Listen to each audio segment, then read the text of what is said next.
dinaa fa ñëw seet si la xale bi parce que dama jàpp sa coppati. dangaa lan.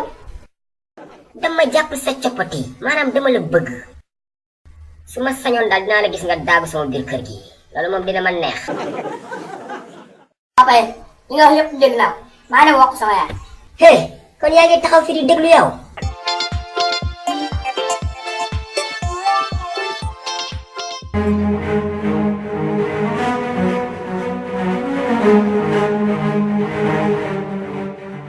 yow nijaay man nga bëgg a toroxal ci digg dëkk bii may wax ngay doxaan xale yu ndaw yi. man mii araam ni kuy naan sàngara doxaan booy dem màkk génn sa buntu kër yam si kaaba ga foo jëm ah xaali way xanaa siyaar te duggaat. e alaaji xaali dimbale ma siis rek mooy nëw fii ñaara yam ay doxaankat yu mag ngeen. e ndube e yaa ngi bëgg ëppal ah ñun say kilifa lañ mais je suis un musulman su ma neexee takk ba 4 femmes et alors ku ma neex lay jàpp cappateem maa tay waay. loolu nga wax yow alaaji sulu may ma tuuti ma ñëw.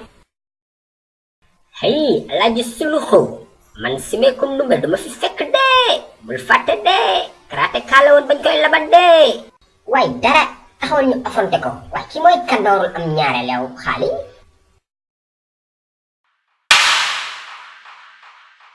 alaaji suluxu mais xaali mi lu muy def nii mel ni ko gis jinne waaye gesul sa ginnaaw duma ko xool.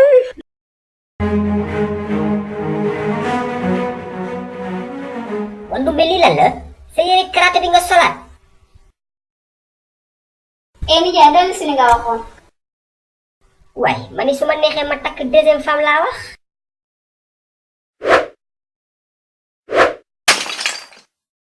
mais ndumbe rey nga ma yow sama colonne vertébrale bi dagg na ndumbe rey na ma waaye ndumbe rey na ma ñëw leen Sénégal ndumbe rey na ma ñëw leen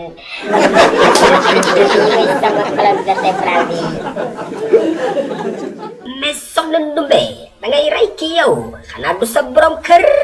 e tëjal ma salaam yi yow xaay.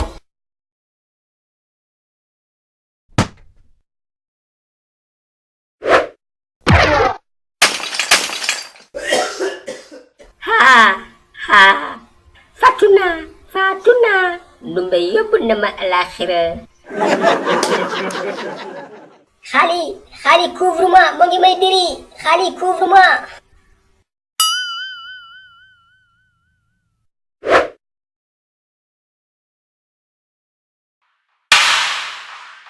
su luxu baragul sa kaw la bëgg a plongé de demal à gauche à gauche.